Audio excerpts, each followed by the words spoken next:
La délinquance est-elle réellement en train d'augmenter en France? C'est en tout cas ce qu'affirment des élus de droite. Le ministre de l'Intérieur, Gérald Darmanin, va même jusqu'à reprendre le terme d'ensauvagement jusque-là employé par l'extrême droite. Alors, quelle est la réalité des chiffres? On a regardé, on a enquêté sur Europe 1. Les dernières statistiques de la police et de la gendarmerie montrent finalement une situation bien plus nuancée, Guillaume Biet. Oui, prenez par exemple les crimes, disons, parmi les plus graves, les meurtres et les violences qui ont entraîné la mort. Eh bien, cet été, en juillet, il y en a eu moins qu'en juillet 2019. Et si on prend un peu de recul sur les 12 derniers mois, ce nombre d'homicides augmente, oui, de 5% seulement. En ce qui concerne les agressions physiques, elles sont en hausse, c'est vrai, plus 8% sur un an. C'est une augmentation significative, mais pas une explosion.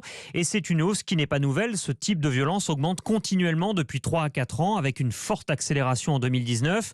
Mais forcément, dans ces chiffres, il y a toutes les violences physiques lors des manifestations. Donc voilà pour le nombre d'agressions. La question, c'est l'intensité de ces violences. Et ça, aucun outil ne le mesure. C'est uniquement du ressenti, avec toute une part d'émotion et d'irrationnel. Ce qu'on peut dire en revanche, c'est que le sentiment d'insécurité qui est mesuré chaque année, eh bien, il est stable depuis 10 ans.